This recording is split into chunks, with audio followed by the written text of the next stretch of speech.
নমস্কার বন্ধুরা, Aparna from West Bengal. যে জিনিসটা তোমরা দেখতে পাচ্ছ, একটা মাউসের কার্সার দেখো মুভ করছে। আমি মাউসটাকে যেভাবে মুভ করব, তোমার কার্সারটা কিন্তু সেভাবেই যাচ্ছে। খুব ভালো করে লক্ষ্য করো, একটা অ্যারো সাইন যাচ্ছে। এই অ্যারো সাইনের মাধ্যমেই তোমাকে আইকনগুলোকে চুজ করতে হবে। যেরকম আমি চুজ করছি, দেখে নাও। এই যে আইকনগুলো চুজ করছি, আমি জাস্ট মাউসটাকে টাচ করছি। আজকে ছোট্ট করে যে জিনিসটা দেখাবো সেটা হচ্ছে ব্যাকগ্রাউন্ড চেঞ্জ।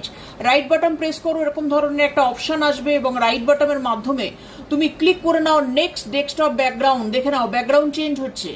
ব্যাকগ্রাউন্ড চেঞ্জ হচ্ছে কিভাবে? রাইট বাটন প্রেস করছো এবং তুমি প্রেস করছো নেক্সট ডেস্কটপ ব্যাকগ্রাউন্ড। ব্যাকগ্রাউন্ডটা চেঞ্জ হচ্ছে সুন্দরভাবে। এটাই ছিল আজকের দিনের বিষয়। সেটা হচ্ছে আমরা কিভাবে স্ক্রিনের ব্যাকগ্রাউন্ডটা, যেটাকে বলা হচ্ছে যে যে পিকচারগুলো আসছে সেগুলো তুমি চেঞ্জ করতে চাইছো, তবে তুমি প্রেস করছো কিন্তু রাইট বাটন, মাউসের রাইট বাটন।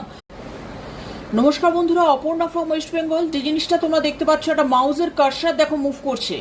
আমি মাউসটাকে যেভাবে মুভ করব, তোমার কার্সারটা কিন্তু সেভাবেই যাচ্ছে। খুব ভালো করে লক্ষ্য করো, একটা অ্যারো সাইন যাচ্ছে। এই অ্যারো সাইনের মাধ্যমেই তোমাকে আইকনগুলোকে চুজ করতে হবে। যেরকম আমি চুজ করছি, দেখে নাও। এই যে আইকনগুলো চুজ করছি, আমি জাস্ট মাউসটাকে টাচ করছি। আজকে ছোট্ট করে যে জিনিসটা দেখাবো সেটা হচ্ছে background change. Right button press করো, এরকম ধরনের একটা অপশন আসবে এবং রাইট বাটনের মাধ্যমে তুমি ক্লিক করে নাও নেক্সট ডেস্কটপ ব্যাকগ্রাউন্ড। দেখে নাও ব্যাকগ্রাউন্ড চেঞ্জ হচ্ছে। ব্যাকগ্রাউন্ড চেঞ্জ হচ্ছে কিভাবে? রাইট বাটন প্রেস করছো এবং তুমি প্রেস করছো নেক্সট ডেস্কটপ ব্যাকগ্রাউন্ড।